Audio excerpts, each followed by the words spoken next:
नमस्कार विद्यार्थी मित्रांनो, सर्वांचं क्वाड्रॅटिक इक्वेशनच्या पार्ट 2 मध्ये स्वागत आहे. ज्यांनी या व्हिडिओचा पार्ट 1 पाहिला नसेल त्यांनी तो पाहावा. व्हिडिओची लिंक डिस्क्रिप्शन बॉक्समध्ये दिलेली आहे, तिथून तुम्ही पाहू शकता. ठीक आहे. तर आता आपल्याला याच्यामध्ये पाहायचं आहे फॅक्टरायझेशन मेथड. फॅक्टरायझेशन मेथड कशाला म्हणतात, म्हणजे क्वाड्रॅटिक इक्वेशनची फॅक्टरायझेशन मेथड आपल्याला पाहायची आहे. अवयव पद्धतीने याचे आपल्याला उकल काढायची आहे, म्हणजे क्वाड्रॅटिक इक्वेशनचे आपल्याला सोल्युशन काढायचं आहे. परंतु कोणती मेथड वापरायची आहे? फॅक्टरायझेशन, अवयव पद्धतीने. जसं सपोज आता हे पहिलं उदाहरण आहे. पहिलं उदाहरण त्याने दिलेलं आहे m² - 14m + 13 = 0. आता याचा आपल्याला आन्सर सोडवायचा आहे. आन्सर सोडवत असताना जसं आता इथे पहा, या m² चा कोएफिशियंट नाही म्हणजे किती आहे? 1 आहे. म्हणजे ही झाली फर्स्ट टर्म, ही झाली सेकंड टर्म आणि ही झाली थर्ड टर्म. तर याच्यामध्ये काय करायचं आहे तुम्हाला की फर्स्ट टर्मचा जो कोएफिशियंट आहे म्हणजे m² चा कोएफिशियंट किती दिसतो तुम्हाला? 1. आणि नंतर शेवटची जी टर्म आहे म्हणजे कॉन्स्टंट टर्म, याचा काय करायचं आहे तुम्हाला? गुणाकार करायचा आहे. म्हणजे आता इथे पहा, इथे नाही आहे कोएफिशियंट, म्हणजे किती आहे? 1 आहे. 1 गुणेला ही जी कॉन्स्टंट टर्म आहे ती किती आहे? 13 दिलेली आहे. आता 1 गुणेला 13 म्हणजे ते झाले 13. आणि या 13चे आपल्याला फॅक्टर असे पाडायचे आहे की उत्तर किती आलं पाहिजे? मधल्या पदा एवढा उत्तर आलं पाहिजे. मग आता याला सोडवताना 13चे फॅक्टर जर पाडले आपण तर 13 × 1 = 13, म्हणजे 13 × 1 = 13. आता इथे जर आपण याची ऍडिशन केली तर किती येऊन राहिली? 14. ठीक आहे. ऍडिशन केली तर 14 येते. म्हणजेच आपल्याला आन्सर काय पाहिजे? मिडल टर्म एवढा आपल्याला आन्सर पाहिजे. ठीक आहे. मग मिडल टर्म आपली -14m दिलेले आहे. मग इथे काय केलेलं आहे आपण? ऍडिशन केलेलं आहे. आपला नियम काय ऍडिशनचा? की ऍडिशन करत असताना दोघांचे जे साईन असतात ते दोघांचे साईन काय पाहिजे असतात? आपल्याला इक्वल पाहिजे असतात. मग आता दोघांचे साईन इक्वल पाहिजे तर मग आता एक तर त्यांचे साईन प्लस प्लस राहतील किंवा मायनस मायनस राहतील. मग आता याला साईन कोणतं द्यायचं? हे जे मिडल टर्म दिसते तुम्हाला, या मिडल टर्मचं साईन पाहायचं कोणतं आहे? ते मायनस. म्हणून इथे या दोघांना काय करायचं? मायनस देऊन द्यायचं. म्हणजे -13 - 1 झाले -14. आणि याला काय लावायचा? m लावायचा दोघांना. म्हणजे -13m - 1m म्हणजे ते झालं -14m. आणि हे इथून उचलायचं आणि इथे टाकायचं. पहा आता लक्ष द्या.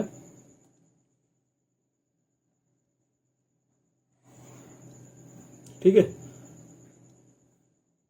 आता काय होणार आहे आपल्याकडे? पहिले इक्वेशन मी ज्याच्या तसं लिहितो, m² - 14m + 13 = 0. आता आपले फॅक्टर कोणते पडले होते? -13m आणि -1m. हे इथून उचलायचे आणि इथं जसेच्या तसे लिहून टाकायचे. पहा आता लक्ष द्या. हे m² - 13m - 1m + 13 = 0. आता इथे जर तुम्ही पाहिलं तर इथे तुम्हाला एकूण 4 पदं आलेले दिसतात. First term, second term, third आणि फोर्थ. जर 4 टर्म असतील याच्यामध्ये तर काय करायचा? 2चा गट पाडायचा आणि गट पाडताना त्याच्या खाली काय करायची? अंडरलाईन करायची. ठीक आहे. ही अंडरलाईन केली. मग आता आपल्याला इथून कॉमन काढावं लागतात. तर याचा नियम लक्षात ठेवा. जो पहिला ग्रुप असतो त्या पहिल्या ग्रुपमधून व्हेरिएबल तर कॉमन निघतेच, पण त्याच्या समोर जर कोएफिशियंट असेल, या m² आहे ना, याच्या समोर जर कोएफिशियंट असेल तर हा कोएफिशियंट सुद्धा कॉमन काढायचा. पण आता याच्या समोर कोएफिशियंट आपल्याला काहीच दिसत नाही. म्हणजे याच्यामधून फक्त काय निघणार आहे? या गटामधून mच बाहेर निघन. म्हणजे mच्या पुढे ब्रॅकेटमध्ये इथून m गेला म्हणजे इथं काय राहिला? m मायनस इथून m गेला म्हणजे किती राहिले? 13. Bracket complete. आता हा दुसरा जो गट आहे, या दुसऱ्या गटामधून फक्त संख्याच बाहेर काढायची, फक्त नंबर बाहेर काढायचा. आता पहा, इथे 1 दिलेला आहे, इथे 13 दिलेला आहे. आता 1च्या टेबलमध्ये 13 येतात, म्हणून इथून कॉमन काय निघल? 1 निघल. म्हणजे हे मायनस साईन आणि इथून काय निघालं? 1. हा 1 कॉमन काढल्याबरोबर इथं ब्रॅकेटमध्ये काय राहते ते लिहून घ्यायचं. म्हणजे इथं राहिला m. आता हे जे प्लस आहे, या प्लसचं जे साईन आहे हे प्लसचं साईन चेंज होईल. का चेंज होईल? कारण हा जो ग्रुप आहे, हा जो गट आहे, या गटासमोर तुम्हाला मायनस चिन्ह दिसते म्हणून आतमधलं चिन्ह बदलेल. प्लस असेल तर ते मायनस होईल आणि मायनस असेल तर ते प्लस होईल. म्हणजे इथे जे प्लस आहे ते काय झालं मायनस आणि हे 13 जच्या तसेच इज इक्वल टू 0. ठीक आहे. आता पुन्हा जर तुम्ही या पूर्ण याच्यामध्ये जर निरीक्षण केलं तर तुम्हाला पुन्हा m-13 आणि m-13 हा जो ब्रॅकेट आहे, हा ब्रॅकेट तुम्हाला दोन्हीकडे सारखा दिसतो. मग सारखा जर दिसत असेल तर त्याला पुन्हा काय काढायचं आहे, बाहेर काढायचं आहे. बाहेर काढायचं आहे म्हणजेच आपल्याला काय काढायचं आहे, कॉमन काढायचं आहे. म्हणजेच एका ब्रॅकेटमध्ये m-13 आणि हे एका ब्रॅकेटमध्ये m-13 आणि दुसऱ्या ब्रॅकेटमध्ये जर पाहिलं तर इथून m-13 गेला म्हणजे इथं काय राहिला, m राहिला. हे मायनस चिन्ह इथून हा ब्रॅकेट इथे पहिलेच निघालेला आहे म्हणजे इथं किती उरला, 1 उरला इज इक्वल टू 0. आता याच्यानंतर काय करायचं आहे की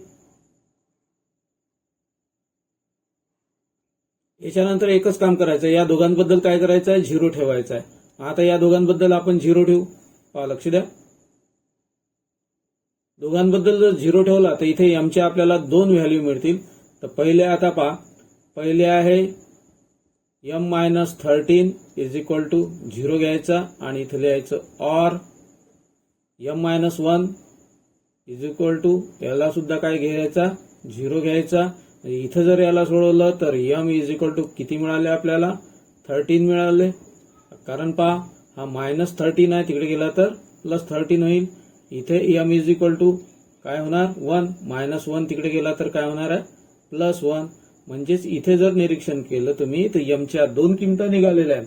म्हणजेच आपलं सोल्युशन काय होणार आहे, solution is equal to in मेहरपी ब्रॅकेटमध्ये 13,1. म्हणजे इथे m च्या 2 व्हॅल्यू आपल्याला मिळालेल्या आहे. तर याला म्हटलं जाते फॅक्टरायझेशन मेथड. म्हणजे मधल्या पदाची आपल्याला फोड करायची आहे आणि हे जे फर्स्ट टर्म आहे आणि सेकंड टर्म आहे यांच्या कोएफिशियंटचं आपल्याला काय करायचं आहे, मल्टिप्लिकेशन. आणि जे मल्टिप्लिकेशन येईल त्याची फोड करून आपलं उत्तर मधल्या पदा एवढं आलं पाहिजे.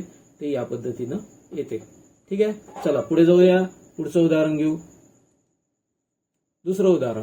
आता दुसऱ्या उदाहरणामध्ये पहा काय दिलेलं आहे. पुन्हा आता आन्सर. दुसरं उदाहरण आपण जच्या तसं लिहू. 3x² -x -10 is equal to 0. आता याला सोडवताना मी तुम्हाला पहिले सांगितलं होतं की फर्स्ट टर्म आणि शेवटची जे टर्म आहे म्हणजे कॉन्स्टंट टर्म यांचा काय घ्यायचा आहे, मल्टिप्लिकेशन घ्या. मग फर्स्ट टर्मचा काय घ्यायचा आहे आपल्याला, कोएफिशियंटच घ्यायचा आहे. इथे कोएफिशियंट किती दिसतो आपल्याला, 3 दिसतो. आणि शेवटची जी टर्म आहे ते किती आहे म्हणजे कॉन्स्टंट टर्म ती आहे 10. यांचा घ्यायचं मल्टिप्लिकेशन म्हणजेच ते झाले 10 त्रिक 30, 10 3 13. आता हे जे 13 आहे या 13 चे असे फॅक्टर पाडा की त्याचं आन्सर काय आलं पाहिजे, मधल्या पदा एवढं आलं पाहिजे. मग आता इथे पहा, इथे याचा कोएफिशियंट नाही आहे म्हणजे किती आहे, 1 आहे. म्हणजे आपल्याला असे फॅक्टर पाडायचे आहे 13 चे की ज्याच्यामध्ये ज्याचा आन्सर किती येईल, 1 येईल. मग आता निरीक्षण जर केलं तर इथे 6 पंच 30, 6 5 30 होते, 6 5 30 म्हणजे इथे 6 आणि इथे 5 म्हणजे 6 पंच 30, 6 5 30. मग आता आपल्याला आन्सर किती आलं पाहिजे, 1 आलं पाहिजे. मग इथं आपण समजा जर ऍडिशन केली तर हे किती येणार आहे, 6 आणि 5 याची ऍडिशन होईल 11. पण आपल्याला 11 नाही पाहिजे, आपल्याला पाहिजे 1. म्हणून जर याची सबस्ट्रॅक्शन जर केली आपण तर इथे किती येणार आहे, 1. आणि आपला सबस्ट्रॅक्शनचा नियम काय आहे की जर दोघांचे साइन डिफरंट असतील, दोघांचे साइन डिफरंट असतील तर तिथं काय करत असतो आपण, सबस्ट्रॅक्शन करत असतो. म्हणजे इथं आपल्याला सबस्ट्रॅक्शन करायचं आहे. इथे आपण याला लावलं x, कारण आपलं आता पूर्ण क्वाड्रॅटिक इक्वेशन x मध्ये आहे. म्हणून याला लावलं x, इथे लावलं x आणि इथे लावला x. आता 6x मधून 5x गेले, किती राहिले 1x. मग आता प्रश्न आहे किंवा 6x ला साइन कोणतं द्यायचं आणि 5x ला साइन कोणतं द्यायचं. तर जे मधल्या पदाचं जे साइन असते मिडल टर्मचं ते देऊन द्यायचं मोठ्या याला आणि उरलेल्याचं काय करायचं, प्लस करायचं. म्हणजे इथे पहा आपल्या नियमानुसार की जर जेव्हा 2 नंबरचे साइन ज्यावेळेस डिफरंट असतात त्यावेळेस आपण त्याचे काय करत असतो, सबट्रॅक्शन करत असतो. म्हणजे 6x मधून 5x गेले राहिले 1x आणि जे उत्तर येईल, आन्सर येईल त्या आन्सरला काय करतो आपण मोठ्या नंबरचं साईन देतो, म्हणजे मोठ्या संख्येचं चिन्ह देतो. इथे मायनस आहे म्हणून इथे काय राहील, मायनस. आता हे दोन्ही फॅक्टर उचलायचे आणि ते इथे ठेवायचे. चला पहा, हे 3x², हे किती आहे, -6x, हे किती आहे, +5x, आणि हे -10 = 0. आता याच्यानंतर काय करायचं आहे, याच्यानंतर जर पाहिलं तर इथे तुम्हाला गट दिसतात. काय दिसतात, गट दिसतात. म्हणजे इथे आपल्याला एकूण 4 टर्म दिसतात, तर त्याचे काय पाडायचे, आपल्याला 2चा गट पाडायचा आहे. तर इथे आपण, हा झाला पहिला गट, याच्या खाली अंडरलाईन केली, हा झाला दुसरा गट, याच्या खाली अंडरलाईन केली.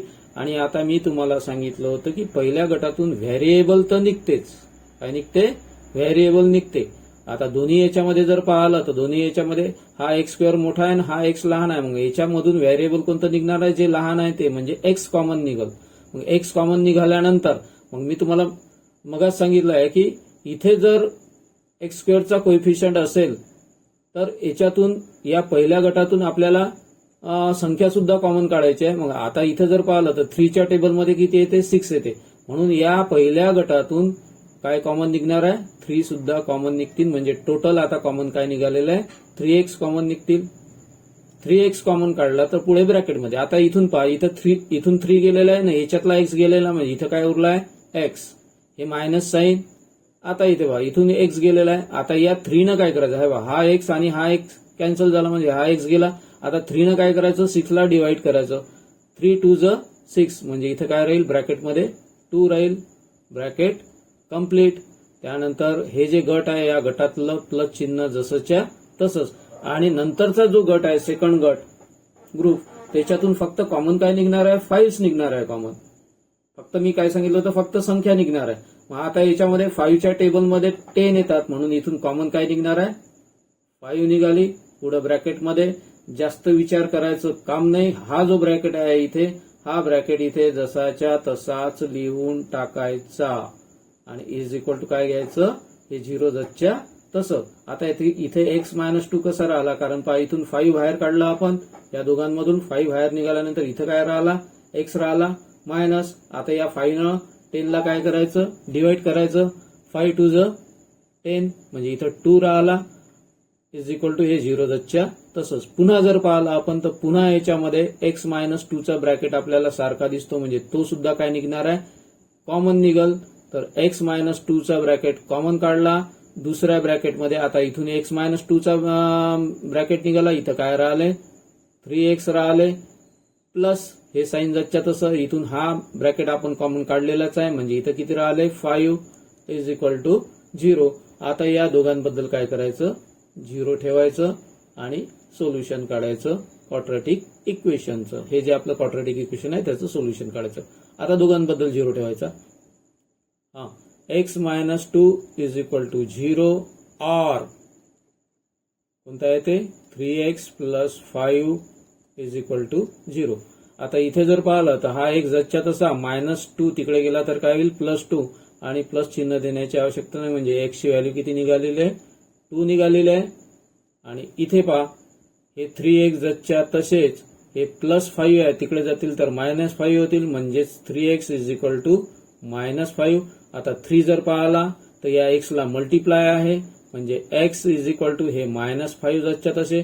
3 मल्टिप्लाय असल्यामुळे इकडे जाईल तर तो काय होईल, डिवाइड होईल. म्हणजेच x ची दुसरी व्हॅल्यू जी आहे आपली, ती x ची दुसरी व्हॅल्यू किती निघालेली आहे, -5/3. म्हणजेच आपलं सोल्युशन आहे ब्रॅकेटमध्ये 2, -5/3. ठीक आहे. म्हणजे इथे आपल्याला x च्या 2 व्हॅल्यू मिळाल्या. x ची पहिली व्हॅल्यू मिळालेली आहे x = 2, आणि दुसरी व्हॅल्यू मिळालेली आहे x = -5/3. हे झालं दुसरं उदाहरण. पुन्हा अजून मी काही उदाहरणं घेतो, म्हणजे मग काही उदाहरणं घेतल्यानंतर त्यानंतर आपण जाऊ प्रॅक्टिस सेट 2.2 कडे. ठीक आहे. चला, नंतरचं उदाहरण आपल्याला दिलेलं आहे. नंतरचं उदाहरण पहा.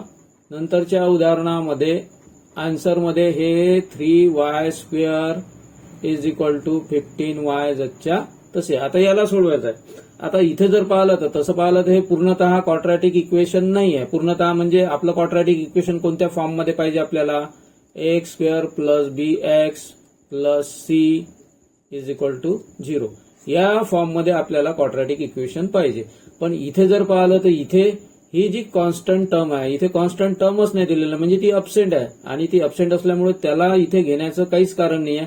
म्हणजे तरी सुद्धा आपल्याला काय करायचं, याचे फॅक्टर पाडायचे. मग काय करायचं अशा वेळेस, हे 15y तुम्हाला तिकडे आरएचएस साईडना दिसतात, त्याला एलएचएस साईडला घेऊन यायचं. म्हणजे उजवीकडे दिसतात तर त्याला काय घ्यायचं, डावीकडे घेऊन यायचं. म्हणजे हे झालं 3y स्क्वेअर जच्या तसेच हे प्लस 15y आहे, इकडे आले तर minus 15y is equal to 0.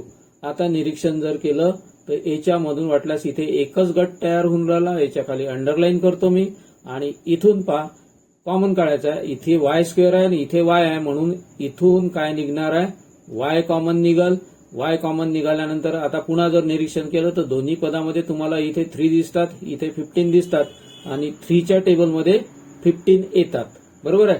आता 3च्या टेबलमध्ये जर 15 येत असेल तर इथून काय कॉमन निघल, 3 सुद्धा निघल. म्हणजे टोटल जर पाहिलं तर टोटल याच्यामधून आपण कॉमन किती काढलेलं आहे, 3y कॉमन काढलेलं आहे. मग आता ब्रॅकेटमध्ये काय राहते ते पहिले पाहून घ्या. इथून 3 गेला, याच्यातला y गेला, म्हणजे इथं राहील y मायनस इथून y गेलेला आहे, बरोबर आहे. आता या 3ने काय करायचं, 15ला डिवाइड करायचं, 3 5 15, म्हणजे इथे ब्रॅकेटमध्ये काय राहते 5 इज इक्वल टू 0. या 3y ने जर याला डिवाइड केलं तर y कॅन्सल होतील आणि 3 5 15. म्हणजे निरीक्षण जर केलं तर याच्यामध्ये आता आपण इथे 3y बद्दल आपण 0 ठेवू शकतो आणि y मायनस 5 याच्याबद्दल 0 ठेवून द्यायचं, कारण आपल्याला y च्या व्हॅल्यू काढायचे आहे. तर इथे 3y इज इक्वल टू 0 और इथे y मायनस 5, सॉरी 2 मिनिटं, चला पहा इथे काय राहिलेलं आहे, y minus 5 is equal to 0. म्हणजे इथे आपण 3y बद्दल 0 ठेवला आणि y मायनस 5 याच्याबद्दल 0 ठेवला. याच्यावरून आता y ची व्हॅल्यू काढायची. y is equal to 0 upon 3, म्हणजेच y इक्वल टू y ची व्हॅल्यू आलेली आहे 0. इथे y is equal to minus 5 तिकडे गेला तर काय होणार, प्लस 5, म्हणजे इथे y ची व्हॅल्यू काय आलेली आहे, 5 आलेलं आहे. y च्या आता इथे 2 व्हॅल्यू आलेल्या आहे, y इज इक्वल टू 0 आलेला आहे आणि y इज इक्वल टू 5 आलेला आहे. हेच राहील आपल्याला आपल्या या 3y square is equal to 15y या क्वाड्रॅटिक इक्वेशनचे सोल्युशन. म्हणजे y ची व्हॅल्यू 0 आणि y ची व्हॅल्यू 5, म्हणजे 2 व्हॅल्यू मिळाले. चला पुढचं उदाहरण घेऊ आपण, पुढच्या उदाहरणाकडे जाऊ. नंतरचं उदाहरण त्यांनी दिलेलं आहे, पहा. नंतरचं उदाहरण आहे x square is equal to 3. आता इथे जर पाहिलं तर हे सुद्धा क्वाड्रॅटिक इक्वेशनच आहे, परंतु याच्यामध्ये फर्स्ट टर्म प्रेझेंट आहे, कॉन्स्टंट टर्म प्रेझेंट आहे, परंतु जे मिडल टर्म आहे ते मिडल टर्म मात्र याच्यामध्ये अबसेंट आहे. पण तरीही सुद्धा आपल्याला याचे फॅक्टर पाडायचे आहेत. आता याचे फॅक्टर पाडत असताना याला आपल्याला 2 पद्धतीने करता येते. एक तर डायरेक्ट मेथड वापरायची, म्हणजे विदाऊट फॉर्म्युला, आणि म्हणजे एक विदाऊट फॉर्म्युला आणि एक फॉर्म्युल्यानुसार. तर आपण पहिले पाहू विदाऊट फॉर्म्युला. काय दिलेला आहे, हा जो स्क्वेअर आहे या स्क्वेअरला तिकडे टाकून द्यायचं. म्हणजेच x इज इक्वल टू हा स्क्वेअर तिकडे गेला तर ही जी संख्या आहे ही संख्या कशामध्ये जाते, स्क्वेअर रूट मध्ये जाते. कारण हा स्क्वेअर तिकडे जर गेला तर तो तिकडे जाताना उलटा होईल. उलटा होईल म्हणजे जसं आता हा 2 आहे, 2 चा उलटा म्हणजे या 2 च्या खाली नसतो म्हणजे 1 असतो, आणि 2 च्या खाली 1 असल्यामुळं याला तिकडे नेताना काय होईल, तो 1/2. आणि 1/2 ही कशाची व्हॅल्यू आहे, स्क्वेअर रूटची व्हॅल्यू आहे. 1/2 ही कशाची व्हॅल्यू आहे, स्क्वेअर रूटची व्हॅल्यू आहे. मग आता ही स्क्वेअर रूटची व्हॅल्यू आहे, म्हणजेच इकडली जी टर्म आहे ही स्क्वेअर रूटमध्ये जाईल. परंतु जात असताना इथं कोणतं साईन येईल, प्लस मायनस. इथे 2 साईन येतील, कारण स्क्वेअरची टर्म तिकडे वळवल्याबरोबर इकडली जी टर्म आहे ती स्क्वेअर रूटमध्ये गेली. म्हणजे एक्सची व्हॅल्यू आलेली आहे आपल्याजवळ. पहिली व्हॅल्यू आलेली आहे एक्स इज इक्वल टू √3 आणि दुसरी व्हॅल्यू आलेली आहे x is equal to minus √3. ह्या 2 व्हॅल्यू आपल्याकडे आलेल्या आहे. हेच झालं याचं सोल्युशन. हे झालं आता पहिली पद्धत. आता समजा दुसरी पद्धत जर आपल्याला पाहायची असली तर ती दुसरी पद्धत कशी पाहायची आहे, पहा लक्ष द्या. या दुसऱ्या पद्धतीमध्ये निरीक्षण जर केलं तर आता यालाच जर आता ही झाली आपली पहिली मेथड, आता दुसरी मेथड पाहू. कारण व्हॅल्यू तर सर्व सारख्याच मिळतील. व्हॅल्यू सारख्या मिळाल्यामुळे काय होणार आहे की आता आपल्याला सेकंड मेथडकडे जायचं आहे. X square is equal to हे 3 आपल्याला दिलेलं आहे. आता इथे काय करायचं, या 3 ला इकडे घेऊन यायचं, म्हणजे हे x square minus 3 is equal to काय उरला इथे 0. मग आता हा स्क्वेअर आहे, इथे आपल्याला स्क्वेअर करायचा आहे, परंतु इथे आपल्याला थोडीशी ऍडजस्टमेंट करायची आहे. काय ऍडजस्टमेंट करायची आहे, एक्स स्क्वेअर मायनस साइन जच्या तसं. आता याला लिहिताना मी असं लिहितो, अंडर रूट मध्ये 3 लिहिले, त्याला ब्रॅकेट केलं आणि ब्रॅकेटचा काय केला, स्क्वेअर केला इज इक्वल टू 0. कारण पहा ना, शेवटी हे याला जरी सोडवलं तर स्क्वेअर रूट आणि हा स्क्वेअर काय होतो, कॅन्सल, म्हणजे किती उरतात, 3 उरतात. आता इथे जर निरीक्षण केलं तर आपल्याकडे एक फॉर्म्युला आहे. कोणता फॉर्म्युला आहे तो, ए स्क्वेअर मायनस बी स्क्वेअर हा फॉर्म्युला आहे. आणि हा फॉर्म्युला येतो आपल्याजवळ एका ब्रॅकेटमध्ये ए प्लस बी, दुसऱ्या ब्रॅकेटमध्ये ए मायनस बी, हा फॉर्म्युला येतो. हा फॉर्म्युला इथे अप्लाय करायचा, म्हणजे याच्यामध्ये फर्स्ट टर्मचा स्क्वेअर मायनस सेकंड टर्मचा स्क्वेअर इज इक्वल टू एका ब्रॅकेटमध्ये first term plus second term, दुसऱ्या ब्रॅकेटमध्ये first term minus second term. आता इथे जर पाहिलं तर फर्स्ट टर्म आहे आपली एक्स आणि सेकंड टर्म आहे आपली अंडर रूट 3. तर याला लिहिताना पुन्हा आता एका ब्रॅकेटमध्ये काय, first term plus second term, first term आहे एक्स प्लस सेकंड टर्म आहे अंडर रूट 3. दुसऱ्या ब्रॅकेटमध्ये फर्स्ट टर्म आहे ए म्हणजेच एक्स, इथे हा एक्स, साइन कोणता आहे मायनस, म्हणून इथे मायनस साइन, आणि सेकंड टर्म आहे आपली under root 3, bracket complete is equal to 0. आता इथे 2 ब्रॅकेट मिळाले, दोन्ही ब्रॅकेट बद्दल काय करायचं, 0 ठेवायचं, म्हणजे hence x plus under root 3 is equal to 0 आणि or x minus under root 3 is equal to 0. इथे एक्स ची व्हॅल्यू काढायची, x is equal to plus under root 3 तिकडे गेले तर काय होतील, मायनस अंडर रूट 3. ही झाली पहिली एक्स ची व्हॅल्यू, मिळाली जच्या तशीच मिळाली. त्याच्यानंतर इथे जर पाहिलं तर x is equal to minus under root 3 तिकडे गेले तर काय होणार आहे, प्लस अंडर रूट 3, आणि प्लस चिन्ह देण्याची आवश्यकता नाही, म्हणजे ही झाली एक्स ची दुसरी व्हॅल्यू. आणि इथे पहा काय दोन्ही व्हॅल्यू मिळाल्या, एक्स ची प्लस आणि एक्स ची मायनस, म्हणजे दोन्ही व्हॅल्यू आपल्याला इथे मिळालेल्या आहे. म्हणजे हे जे प्रॉब्लेम आहे, या प्रॉब्लेमला आपल्याला याही पद्धतीने, म्हणजे ही पहिली मेथड आणि ही दुसरी मेथड, या दोन्ही पद्धतीने आपल्याला याला सोडवता येते. चला पुढचं उदाहरण घेऊ आपण, पुढच्या उदाहरणाकडे जाऊ. चला नंतरचं उदाहरण आहे पुन्हा आन्सर. लक्ष द्या काय दिलेलं आहे, x square minus 9 equal to 0. आता हे उदाहरण दिलं, याला सुद्धा इथे सुद्धा आपण विदाऊट फॉर्म्युल्याच्या पद्धतीने सोडवू शकतो आणि एक फॉर्म्युल्याच्या पद्धतीने सोडवू शकतो. कसं सोडवायचं आहे, तर पहिले एक काम करू, पहिले घेऊ पहिली मेथड, म्हणजे विदाऊट फॉर्म्युला घेऊ. 2 मिनिटं, चला पहा, लक्ष द्या. आता इथे आपल्याला विदाऊट फॉर्म्युला घ्यायची आहे, तर हे एक्स स्क्वेअर जसच्या तसेच, आता हे मायनस 9 आहे त्याला इकडे टाकून द्या, म्हणजे ते काय होणार, प्लस 9. आता इथे जर याला सोडवतो म्हटलं तर मी मगा सांगितलं होतं, हा स्क्वेअर तिकडे जर गेला तर इकडली जी संख्या आहे ही संख्या कशामध्ये जाणार आहे, स्क्वेअर रूट मध्ये जाईल, म्हणजे x is equal to under root 9. पण अंडर रूट 9 जात असताना इथे कोणतं चिन्ह येईल, प्लस मायनस.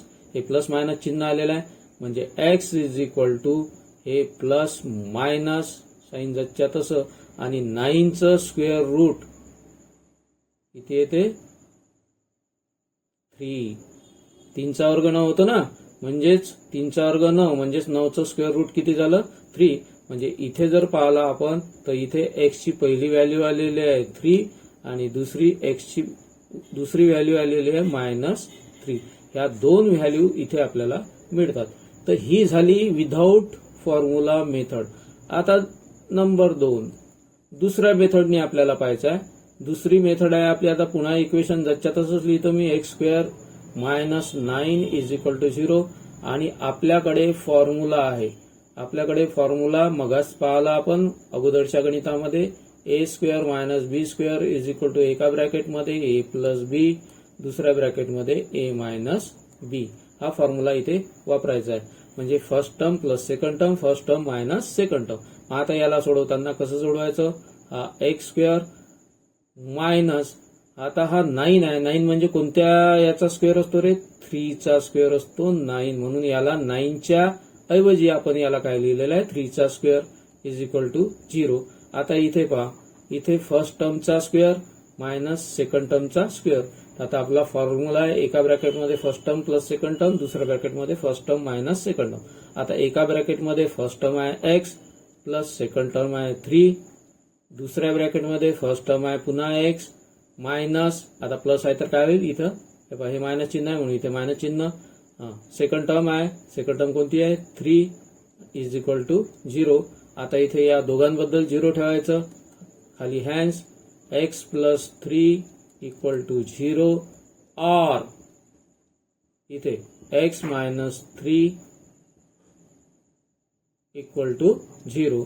आता याला जर सोडवलं तर x is equal to plus 3 आहे, तिकडे जातील तर मायनस 3, म्हणजे एक्सची इथे व्हॅल्यू मिळालेली आहे पहिली. त्याच्यानंतर x is equal to minus 3 तिकडे गेले तर प्लस 3, ही एक्सची दुसरी व्हॅल्यू आलेली आहे. म्हणजे निरीक्षण जर केलं तर ही व्हॅल्यू सारखी मिळाली आणि इथे जर पाहिलं ही व्हॅल्यू सारखी मिळाली. म्हणजे इथे एक्सच्या 2 व्हॅल्यू मिळाल्या, म्हणजे एक विदाऊट फॉर्म्युला, म्हणजे इथे जर पाहिलं तर इथे हा विदाऊट फॉर्म्युला, इथे जर पाहिलं तर हा फॉर्म्युला. म्हणजे इथे आपण फॉर्म्युल्याचा, या फॉर्म्युल्याचा आपण इथे यूज केलेला आहे. ठीक आहे, चला पुढे जाऊया. चला पहा विद्यार्थी मित्रांनो, आता आपल्याला याचा आन्सर लिहायचा आहे. आपलं गणित आहे, प्रॉब्लेम दिलेला आपल्याला x square minus 15x plus 54 is equal to 0, हे आपल्याला दिलेलं आहे. आता याला सोडवत असताना पुन्हा मी तुम्हाला सांगितलं आहे की फर्स्ट टर्मचा कोएफिशियंट पाहायचा, तो किती आहे 1 आहे, आणि कॉन्स्टंट टर्म कोणती आहे 54 आहे. म्हणजे 1 आणि 54 यांचं मल्टिप्लिकेशन करायचं, ते झाले 54. आता 54 चे फॅक्टर असे पाडायचे की त्याचं आन्सर मिडल टर्म एवढं असलं पाहिजे. म्हणजेच मग आता जर पाहिलं आपण तर 9 6 किती येते 54. आता इथे पहा खाली 9 आणि 6 जर घेतले, याची जर आपण सबट्रॅक्शन केली, 9 मधून 6 गेले 3 राहिले, आणि त्यानंतर 9 आणि 6 याची ऍडिशन केली तर 9 आणि 6 याची ऍडिशन केली तर ते किती येते 15. आपल्याला उत्तर काय पाहिजे, मिडल टर्म एवढं म्हणजे 15 पाहिजे आपल्याला. म्हणजेच हे जे फॅक्टर आहे हे फॅक्टर इथे लागू होत नाही, आपले फॅक्टर कोणते होतील, हे होतील लागू. तर मग आता इथे आपण काय केलेलं आहे, ऍडिशन केलेलं आहे. मग ऍडिशन करताना मी तुम्हाला नियम सांगितला होता की ऍडिशन करताना दोघांचे साईन इक्वल पाहिजे असतात. मग इक्वल कोणते द्यायचे, मिडल टर्मचं साईन पाहायचं, मायनस आहे म्हणून इथं दोघांना काय करायचं, मायनस साईन देऊन टाकायचं, आणि याला काय लावायचं, एक्स एक्स लावायचं. कारण आपलं जे क्वाड्रॅटिक इक्वेशन आहे ते एक्स मध्ये आहे, म्हणून यांना एक्स लावलं. म्हणजे मायनस 9x आणि मायनस 6x, म्हणजे ते झाले मायनस 15x. हे इथे मायनस 15x आपल्याला मिळालेलं आहे. आता हे इथे उचलायचे दोन्ही फॅक्टर आणि ते इथे ठेवायचे. आता इथे ठेवत असताना जसं पहा, आता हे एक्स स्क्वेअर मायनस हे 9x मायनस 6x आणि हे प्लस 54 जसच्या तसे इज इक्वल टू 0. 4 पद आहे म्हणून 2चा गट पाडायचा. पहिल्या गटाखाली अंडरलाईन, दुसऱ्या गटाखाली अंडरलाईन. पहिल्या गटातून काय निघते, व्हेरिएबल निघते, मी आता सांगितलं होतं. आणि जर संख्या निघत असेल तर संख्या काढायची, पण इथून संख्या काही निघत नाही, म्हणजे फक्त एक्स कॉमन निघल. तर इथे ब्रॅकेटमध्ये राहील, इथून एक्स गेला म्हणजे इथे राहिला एक्स मायनस याच्यातला एक्स, आणि हा एक्स कॅन्सल झाला म्हणजे इथे किती राहिले 9. म्हणजे एका ब्रॅकेटमध्ये एक्स मायनस 9 राहते, मायनस साईन, आणि इथून फक्त काय सांगितलं होतं मी, फक्त म्हणजे नंबर निघते कॉमन, एखादी संख्या निघते. आता 6च्या टेबलमध्ये 54 येतात, म्हणजेच इथून कॉमन काय निघल, 6 कॉमन निघल. 6 कॉमन निघाल्याबरोबर हा ब्रॅकेट इथे जसाच्या तसा ठेवून द्यायचा, म्हणजे दुसऱ्या ब्रॅकेटमध्ये राहील x minus 9 is equal to 0.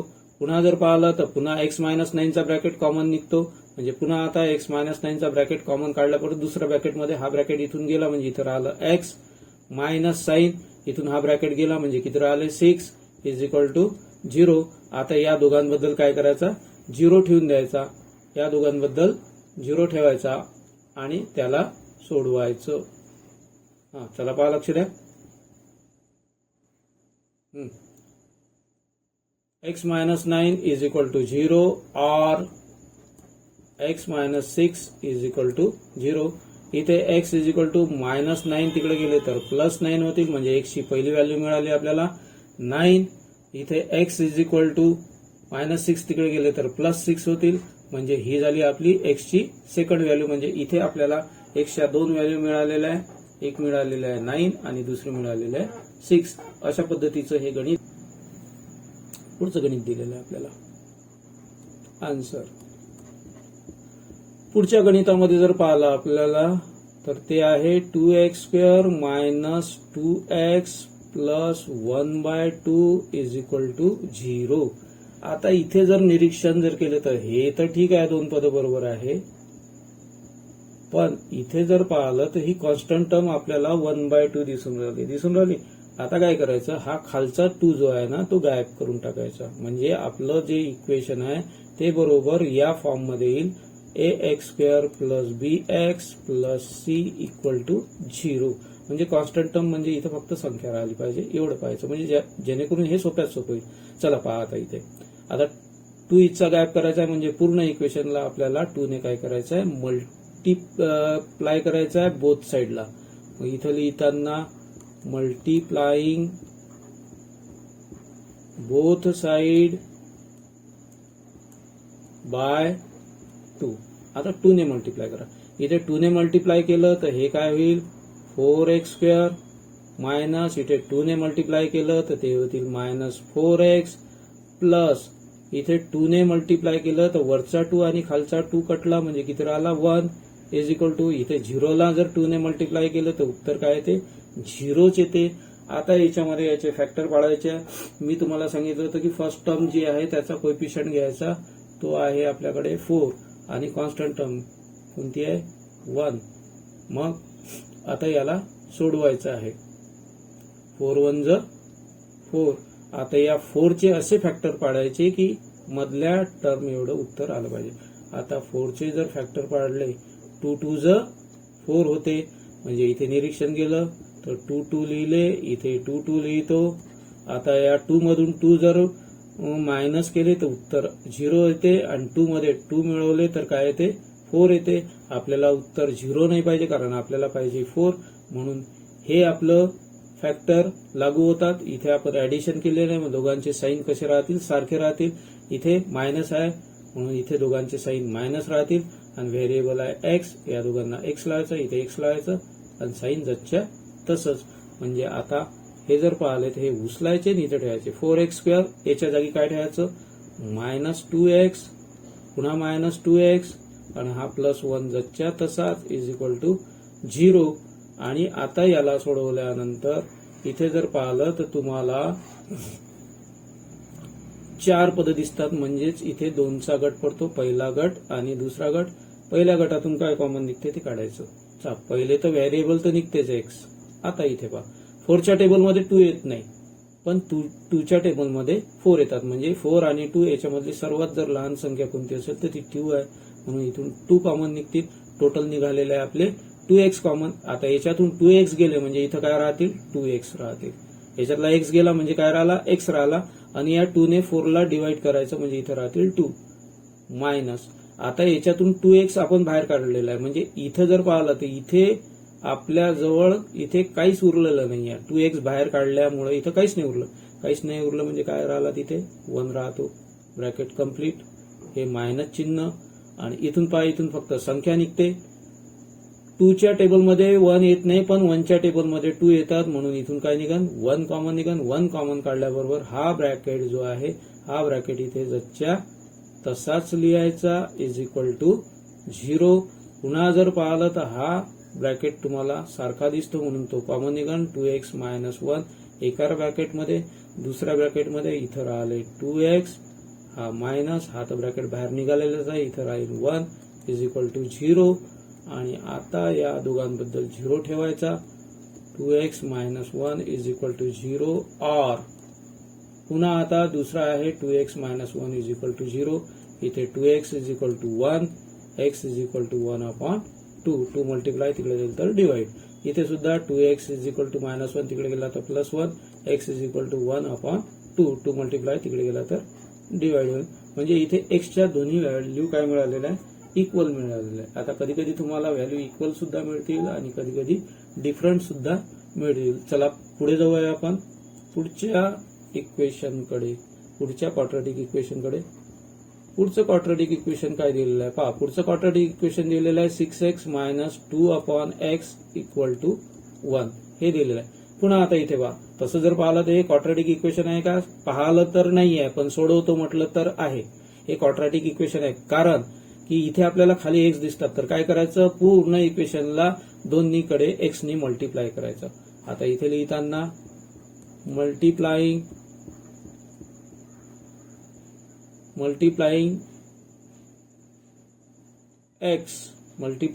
x on both side, आता इथे x ने मल्टिप्लाय करा. चला पॉवर 6x इंटू एक्स लिहिले मायनस हे 2/x त्याला multiplied by x is equal to, इथे पहा इथे 1 ला x ने काय करा मल्टिप्लाय, म्हणजे प्रत्येक ठिकाणी आपण काय केलेलं आहे, x ने मल्टिप्लाय केलेलं आहे. आता 6x इंटू एक्स म्हणजे किती झाले 6x². आता इथे पहा हा x कॅन्सल झाला म्हणजे हे झाले -2 is equal to 1 into x म्हणजे झाले 1x. आता याला इकडे घेऊन घ्या, हे 6x² प्लस 1x आहे, इकडे आले तर -1x, हे -2 जसच्या तसे इज इक्वल टू, इकडे काहीच नाही उरलं म्हणजे 0. हे बघा हे 6x² हे प्लस 1x आहे, इकडे आले तर -1x होतील आणि -2 जसच्या तसे इज इक्वल टू 0. आता इथे पहा, इथे कोएफिशियंट दिलेला आहे 6, इथे दिलेला आहे 2. या 6 आणि 2चं काय करायचं, मल्टिप्लिकेशन करायचं. म्हणजे साइन दोन्ही किती झाले 12 म्हणजे 12 झाले. 12 चे फॅक्टर असे पाडायचे की आन्सर किती आलं पाहिजे 1.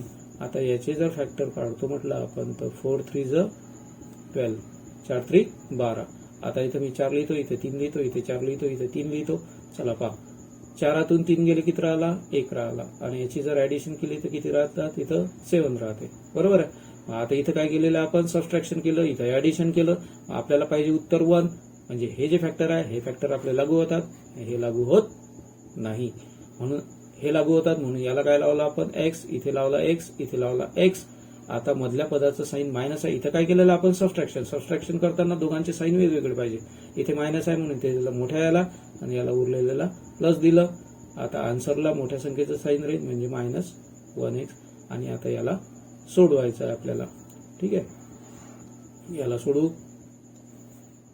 चला पहा, इथे जर पाहिलं तर हे 6x² minus 4x plus factor कोणते पडले होते आपण 4 आणि 3 -2 इज इक्वल टू 0. आता हा झाला पहिला गट, हा झाला दुसरा गट. आता पहिल्या गटातून काय कॉमन निघते, तर पहिल्या गटातून तर x तर कॉमन निघतोच. ठीक आहे, x कॉमन निघतोच.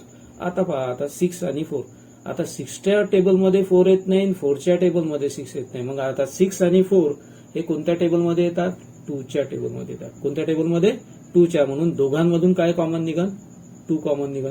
म्हणजे टोटल आपण कॉमन काय काढलेलं आहे, 2x कॉमन काढलं. म्हणजे मग आता इथून x² आहे, याच्यातून x गेला म्हणजे इथं काय राहिला, x राहिला. आता काय करायचं, हा 2 जो कॉमन काढला या 2 ने 6 ला डिवाइड करायचं. 2 3 6 म्हणजे इथं काय राहतील 3x. हे -4 जच्या हे मायनस चिन्ह जच्या तसं. आता याच्यातून आपण 2x कॉमन काढलेलं आहे. मग 2x कॉमन काढले म्हणजेच x तर गेला त्याच्यातून, म्हणजे या 2 ने या 4 ला डिवाइड करा. 2 2 4 म्हणजे इथे काय राहतील, फक्त 2 राहतील. आणि हे गटातलं चिन्ह जसंच्या तसंच. आता याच्यातून पहा, याच्यातून फक्त संख्या निघते. 3 आणि 3च्या टेबलमध्ये 2 येत नाही, 2च्या टेबलमध्ये 3 येत नाही. 3 आणि 2 कोणत्याच टेबलमध्ये येत नाही, म्हणजे इथून काहीच येत नाही. तर ते फक्त 3 आणि 2 कोणत्या टेबलमध्ये येतील, 1च्याच टेबलमध्ये येतील. म्हणून इथून कॉमन काय निघणार आहे, 1 कॉमन काढल्याबरोबर हा ब्रॅकेट उचलायचा आणि इथं आणून चिपकून टाकायचा इज इक्वल टू 0. पुन्हा आता हा ब्रॅकेट आणि हा ब्रॅकेट आपल्याला इक्वल दिसतो. म्हणजे एका ब्रॅकेटमध्ये 3x - 2, दुसऱ्या ब्रॅकेटमध्ये काय होईल 2x + 1 इज इक्वल टू 0. या दोघांबद्दल 0 ठेवायचा. 3x minus 2 is equal to 0 or 2x plus 1 is equal to 0. इथे 3x इज इक्वल टू 2 होणार. मायनस 2 तिकडे गेला तर plus 2. x is equal to 2/3. म्हणजे ही झाली x ची पहिली व्हॅल्यू. इथे 2x is equal to plus 1 तिकडे गेला तर मायनस 1. म्हणजे x इज इक्वल टू हे मायनस 1 जच्च्या तसे आणि 2 डिवाइड मल्टिप्लाय इकडे येईल तर डिवाइड म्हणजे x ची दुसरी व्हॅल्यू मिळाली. x ची पहिली व्हॅल्यू 2/3, दुसरी मिळालेली आहे -1/2. हे झालं गणित. चला पुढचं गणित घेऊ. पुढचं गणित पहा काय दिलेलं आहे. पुढच्या गणितामध्ये 2m च्या पुढे ब्रॅकेटमध्ये m-24 इज इक्वल टू हे 50. चला आता इथे जर पाहिलं तर हा 2m ब्रॅकेटला काय मल्टिप्लाय आहे तर मल्टिप्लाय करून घ्यायचं. 2m इंटू m ते झाले 2m स्क्वेअर मायनस 2m नी याला मल्टिप्लाय करा. 24 2 48 24 टू ज 48 आणि हा m जच्च्या तसा. हे प्लस 15 आहे इकडे आले तर -15 इज इक्वल टू 0. आता निरीक्षण जर केलं तर पूर्ण इक्वेशनला आपण 2 ने डिवाइड करू शकतो. म्हणजे जर सोपं करायचं असेल तर गणित जर सोपं करायचं असेल तर पूर्ण इक्वेशनला 2 ने आपण डिवाइड करू शकतो. तर इथे लिहिताना काय लिहायचं. Dividing both side by 2. Multiplying नाही डिवाइड कारण कमी करायचं आपल्याला. मग 2 ने इथे डिवाइड केलं तर इथं काय राहिला m² मायनस इथे 2 ने डिवाइड केलं तर किती राहतील रे 24m मायनस 2 ने डिवाइड केलं तर इथे किती राहतील 25 इज इक्वल टू 0. आता पहिला इथे कोएफिशियंट किती आहे 1 आहे. इथे किती आहे 25 आहे. 1 आणि 25 मल्टिप्लाय करायचं ते आले 25. 25 चे फॅक्टर असे पाडा की उत्तर 24 आलं पाहिजे. तर 25 1 ज 25 म्हणजे इथे 25 लिहिले 1 इथे 25 इथे 1 इथे ऍडिशन केली तर ते येते 26 आणि सबट्रॅक्शन जर केलं तर ते येते 24. आपल्याला काय पाहिजे 24 पाहिजे. मग आता इथे आपण काय केलेलं आहे सबट्रॅक्शन केलेलं आहे. मग दोघांचे साईन कसे राहतील वेगवेगळे राहतील. इथं मायनस आहे म्हणून याला ग्रेटर नंबरला मायनस साईन याला प्लस साईन. आपलं इक्वेशन आहे m मध्ये म्हणून इथे m लावला इथे m लावला इथे m लावला आणि हे इथे -24. आता हे उचलायचे आणि इथं आणून सोडायचे म्हणजे हे m² हे -25m आणि हे प्लस 1m मायनस हे 25 जच्च्या तसे इज इक्वल टू 0. 2 गट पाडायचे पहिला गट दुसरा गट. आता पहिल्या गटातून जर पाहिलं तर इथून काय निघते फक्त m कॉमन निघतो तर ब्रॅकेटमध्ये राहील m-25. इथून m गेला फक्त 25 राहिले प्लस 1 च्या टेबलमध्ये 25 येतात म्हणून 1 कॉमन निघल. तर हा ब्रॅकेट इथे जसच्या तसा चिकून टाकायचा इज इक्वल टू 0. पुन्हा हा आणि हा ब्रॅकेट कॉमन निघतो म्हणजे m-25 एका ब्रॅकेटमध्ये दुसऱ्या ब्रॅकेटमध्ये m+1 इज इक्वल टू 0. आता काय करायचं या दोघांबद्दल 0 ठेवून द्यायचं. एका ब्रॅकेटमध्ये m-25 इज इक्वल टू 0 और m+1 इज इक्वल टू 0. इथे m इज इक्वल टू -25 तिकडे गेलं तर +25 म्हणजे m ची पहिली व्हॅल्यू मिळाली आपल्याला 25. इथे m इज इक्वल टू +1 तिकडे गेला तर -1 म्हणजे इथे m ची दुसरी व्हॅल्यू मिळाली -1. या पद्धतीचं आहे. नंतरचं उदाहरण घेऊ आपण. हे 7m² is equal to 21m. आता या 21m ला इकडे घेऊन यायचं. 7m² minus 21m is equal to 0. आता हे पूर्ण क्वाड्रॅटिक इक्वेशन नाही आहे म्हणजे इथे म्हणण्याचं तात्पर्य कॉन्स्टंट टर्म नाही आहे क्वाड्रॅटिक इक्वेशन पण कॉन्स्टंट टर्म नाही आहे त्याच्यामध्ये. मग काय करायचं याच्यातून कॉमन काढायचं. याच्या अगोदर झालेलं आहे आपलं उदाहरण पाहून घ्यायचं आणि सोडवायचं. आता इथून जर पाहिलं तर इथून काय कॉमन निघते m तर कॉमन निघतोच पण 7 च्या टेबलमध्ये 21 येतात म्हणून इथून 7m सुद्धा कॉमन निघाल. तर इथं राहील 7m याच्यातून गेला म्हणजे इथं काय राहील m मायनस हा m तर गेलेला 7 ने आता 21 ला डिवाइड करा. 7 3 ज 21 इज इक्वल टू 0. पुन्हा आता याच्याबद्दल 0 ठेवायचा आणि याच्याबद्दल 0 ठेवायचा म्हणजे ते येईल 7m इज इक्वल टू 0 और m-3 इज इक्वल टू 0 म्हणजेच m is equal to 0/7 7 multiply divide होईल म्हणजे m इज इक्वल टू पहिली किंमत 0 मिळाली. इथे m इज इक्वल टू -3 तिकडे गेला तर +3 ही मिळाली दुसरी व्हॅल्यू. म्हणजे आमच्या दोन व्हॅल्यू मिळालेल्या m is equal to 0 m is equal to 3 मिळालेले. पुन्हा आन्सर काय दिलेलं आहे m² - 11 इज इक्वल टू 0.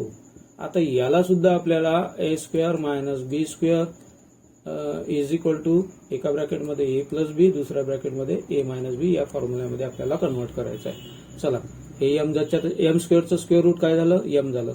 याला ब्रॅकेट करतो ब्रॅकेटचा स्क्वेअर मायनस 11चं स्क्वेअर रूट जे आहे 11 जे तुम्हाला दिसतात ना याला आपल्याला स्क्वेअर रूट मध्ये टाकावं लागेल म्हणजे अंडर रूट मध्ये आणि त्या ब्रॅकेटचा काय करावं लागेल स्क्वेअर करावं लागेल इथं 0. कारण शेवटी हा स्क्वेअर रूट आणि हा स्क्वेअर कॅन्सल होतो म्हणजेच काय उरतात फक्त 11 उरतात.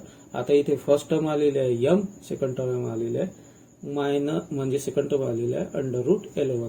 तर एका ब्रॅकेटमध्ये first term plus second term दुसऱ्या ब्रॅकेटमध्ये फर्स्ट टर्म इथे फॉर्म्युला लागू होतो हा एका ब्रॅकेटमध्ये first term plus second term दुसऱ्या ब्रॅकेटमध्ये first term minus second term is equal to 0. आता दोघांबद्दल 0 ठेवायचा m plus under root 11 is equal to 0 और m minus under root 11 is equal to 0. इथे m is equal to plus under root 11 तिकडे गेले तर मायनस अंडर रूट 11 होतील म्हणजे ही झाली पहिली व्हॅल्यू आणि इथे m is equal to minus गेले तिकडे तर ते होतील प्लस चिन्ह लिहायची जरूरत नाही म्हणजे m ची दुसरी व्हॅल्यू मिळाली. व्हॅल्यू जरी तुम्हाला सारख्या वाटत असल्या पण m ची साईन मात्र डिफरंट आहे. m ची पहिली व्हॅल्यू मायनस अंडर रूट 11 आणि m ची दुसरी व्हॅल्यू अंडर रूट 11. तुम्हाला जर हा व्हिडिओ आवडला असेल तर नक्कीच लाईक करा, शेअर करा आणि चॅनलला सबस्क्राईब करा आणि भरपूर घरी प्रॅक्टिस करा. इथे आपला हा आजचा टॉपिक संपलेला आहे फॅक्टरायझेशन मेथड. पुन्हा आपण भेटूया पुढच्या टॉपिकमध्ये. तोपर्यंत गुड बाय गुड नाईट.